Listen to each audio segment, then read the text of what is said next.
Hello and welcome to the first episode of a very special two-part programme about the Great Western Greenway. Over the course of the next 2 weeks, I will be travelling the length of the Greenway, starting in Westport and finishing up on Achill Island.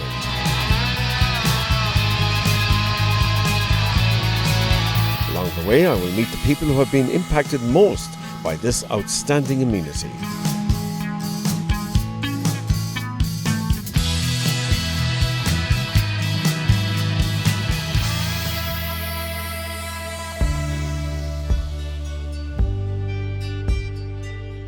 To kick things off, we visit Westport Bikes for Hire, run by Kathleen Gavin.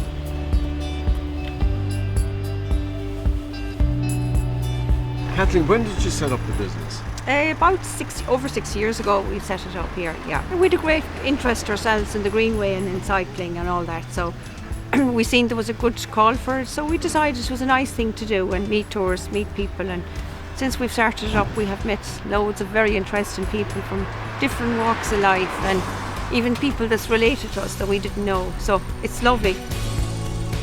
Are there different types of bikes now for people? There is, yeah. We have, obviously we have adults and children's bikes. We have electric bikes which are fantastic. They take the hard work out of cycling, but you still pedal and you still get your exercise, and you know, going up a hill it's way easier, which is lovely. I have cycled them myself a few times, and all ages cycle them. It's not just for the old or, you know, someone that might have bad knees. Young, old, everyone, and everyone just loves them. They're a fantastic invention. Would most of them do the full route, which is what, 42 kilometres? 42 kilometres. Starts here in Westport. Yeah, well we usually bring them to Achill if they want to go, and they cycle back, and it's 42 as well, 26 miles. But some of them just go maybe as far as Newport and start, you know, have a lunch there or a coffee, whatever, cycle back again. Some of them halfway. They all have different ways of doing it, or as much as they want, and it's very interesting and exciting for them. So what has the Great Western Greenway now meant for you as a business person? Oh, it's fantastic. Like it's lovely to meet all nationalities, you know, on your own doorstep, and you hear some great interesting stories for them, and it's lovely to see them enjoying themselves and coming back and having lovely stories, give you beautiful photographs or give you a good review, and it's made it all very worthwhile. And what about the future now, Kathleen, for the business? Yeah, I see it growing all the time, and it's busy all the time, all year round really. Not as busy as in the summer, but you will get people going out, and people just cycle. When they come, they just want to do some activity, and cycling now is a good one because it's off-road, it's safe, very safe for children, and parents love it because they're not worried about their children, and you know, they can stop, start, do as much as they want and do it as quick or slow as they want, so they love it, and it's a safe activity and a fun activity.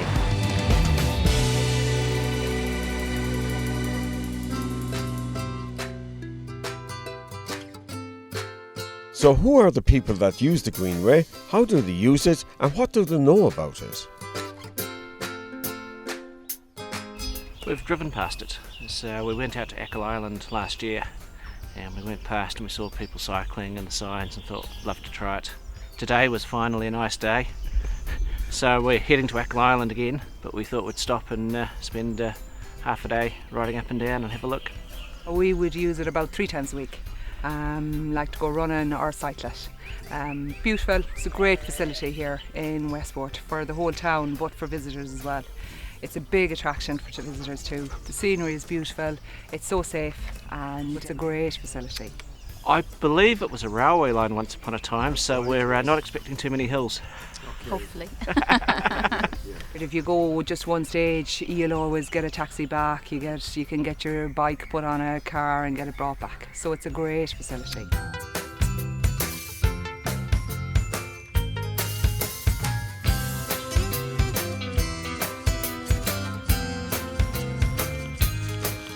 So now it's time to leave Westport and head north towards Newport.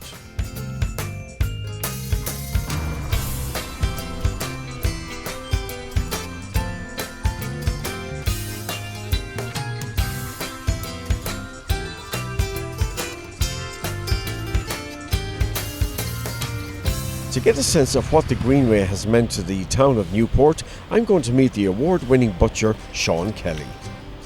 Last week we got the Georgina Campbell Best Breakfast Food in Ireland for 2018. I like entering competitions because when you enter a competition, Henry, you're competing against yourself. You're not competing against the next fella. You're competing against yourself. That if your product is good enough, you're going to get a prize. And that's the way I look at it. Kelly's Kitchen is right beside us, and my daughter runs that. And it's an unbelievable success for us anyways, because all the product that she uses in the restaurant comes from us next door. This Greenway has been the life and soul of West Mayo. And I say that because 10 years ago you came into this town, you wouldn't get a cup of coffee. There's 4 or 5 premises now serving coffee. And it is great. If you have 250,000 people, that's how many people done the Greenway last year. If you have 250,000 people passing your door, and if you take €1 off them people, it's a lot of money. Especially for a premise in the west of Ireland. If you take half that, or even 25 cents, it's still a lot of money.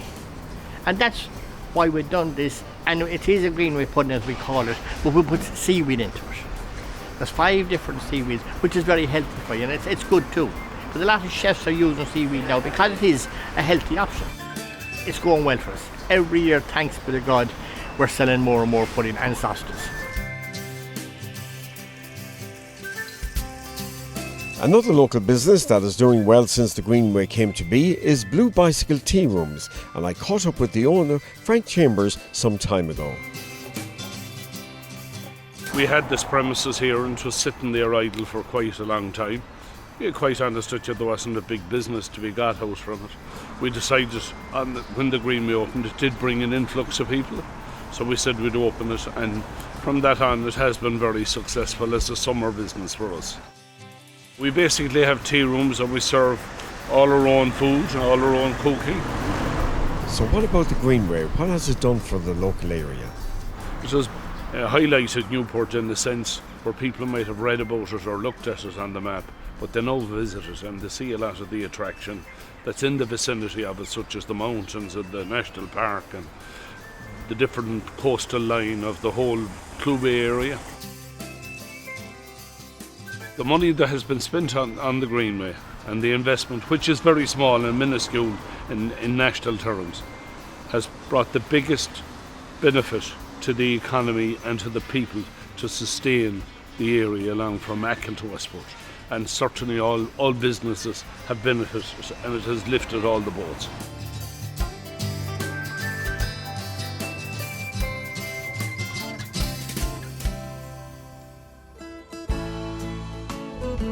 Now, to learn more about the old railway line on which the Greenway was built, I'm going to meet local historian Joe McDermott. Good morning, nice to see you.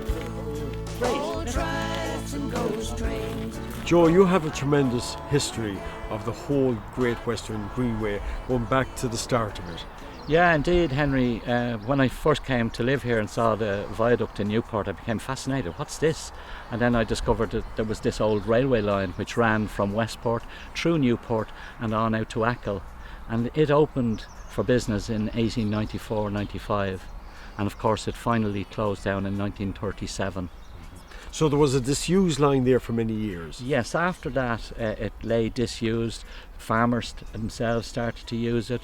Here and there a few walkers, locals might use it, but by and large derelict. The rail lines were taken up and there it remained until Mayo County Council had this idea of developing a greenway.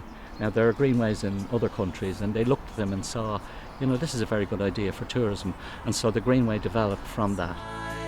The Greenway runs for 44 kilometres from Westport right through to Achill Island itself. For us locals who live here, it's a fantastic amenity. Like myself and my wife would be out here regular, walking the Greenway and cycling the Greenway. And lots of local people, you'll meet them on the Greenway. Now, you maintain this is one of the most unique greenways in Europe, Western Europe. I think it is because this greenway utilises farmers' lands and they voluntarily gave permissive access to the greenway, which is fantastic. And they see the benefit of them. Their sons and daughters have jobs as a result, and hopefully it'll keep more people in the area. Now, the location we're at the moment now, Joe, Yeah, this is really spectacular, isn't it? We can look back over my shoulder here and see the Red Bridge, Achill Bridge, the old road bridge, which is now part of the Greenway. Also we have here the Achill River, which is flowing behind me, and just to the north of that then we have Lochs Furness and Fia, two very famous fishing lochs for salmon and eel and trout. Now you've written about this, haven't you? Yeah, well, I've been involved with Mayo County Council and with Anna Connor, who is a fantastic worker for Mayo Tourism, and I've done lots of work creating information pieces for the Greenway, looking at new ways of presenting that information, not alone through guidebooks but maybe through audio systems, etc. and so on, you know, creating apps and stuff like that. And obviously you meet people regularly on the Greenway here. What did they chat to you about?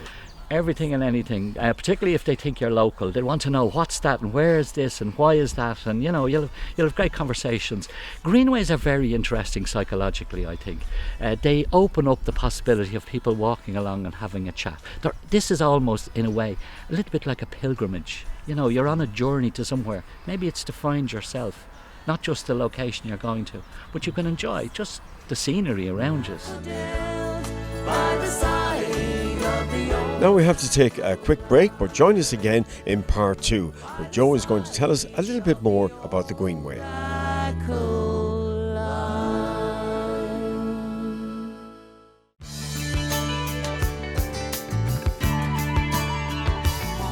Paul Chirash, you're very welcome back to part 2 of our Greenway special here on iMayo TV. Before the break, we met local historian Joe McDermott, who told us about the old railway line on which the Greenway was built. And now Joe is going to show us some points of interest not far from the town of Newport. Yeah, this is a particular place that I like, Henry. It's a very good example of an underpass for cattle. So the Greenway, the original railway, ran across the top of it there, but they built this kind of underpass tunnel, if you like, to allow cattle to pass from one field to the other side of the railway line. So it was useful for the farmers in that way. And could I just mention the farmers while I'm here? You know, a big number of farmers have given permissive access to Mayo County Council to put the Greenway in place, and I think really we owe them an awful debt of gratitude for what they've done. Because it wouldn't have happened without them. It would not have happened because it's all done with permissive access. Mayo County Council doesn't actually own the Greenway. The farmers still own the land, but they've given the permission. Wonderful.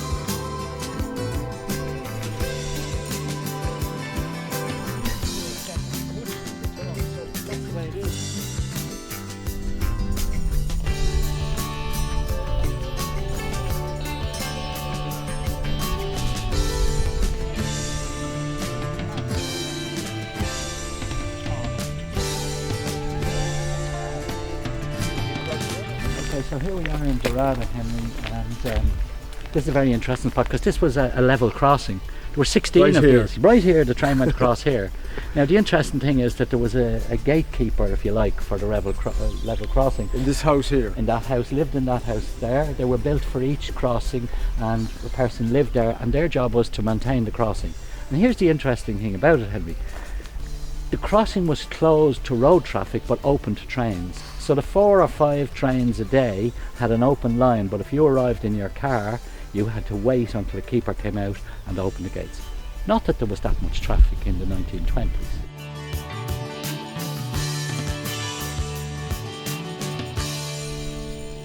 Next up, I'm off to Achill Abbey to meet Jed and Georgia of Terra Firma, a bespoke hiking company based here in Newport.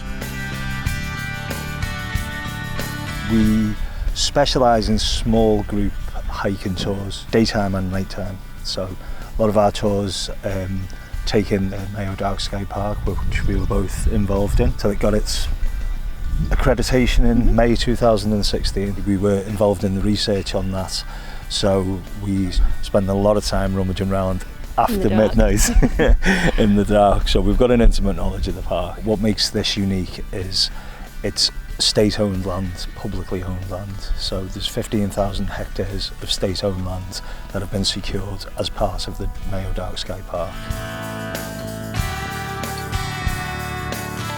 We live on the Greenway, so we are very much tied in with the area and the local history. So we like to think of ourselves as offering from the Greenway to the Milky Way, So that includes daytime hikes, could be up around Wild Nathan, or even lower level walks featuring Clew Bay. And we include some of the history of the area, for instance the Abbey here.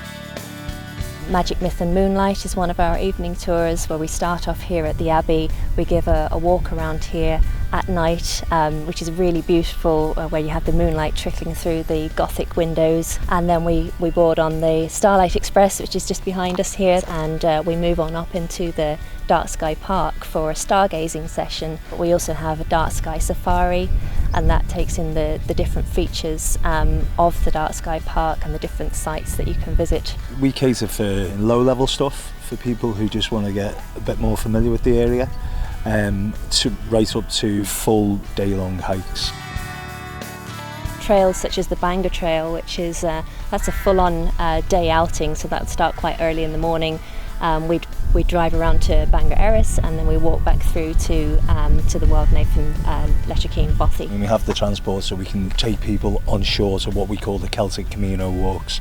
So we'll be taking people down towards Achill, stopping, doing a couple of kilometres walk, getting back on the bus and showing them a lot of the history of the area. We work with a lot of the community events, so we're involved in the Mayo Dark Sky Festival, which takes place the 2nd to the 4th of November. We put up any upcoming events and we keep an eye on the night sky, so we have what we call a Star Chasers list. So if people, it's kind of like Storm Chasers, you register with us and we let you know if there's a good clear sky coming up, then we'll plan a night out. And this is all part of the Great Western Greenway. People are coming along now and wanting to cycle Greenway from Westport all the way to Achill.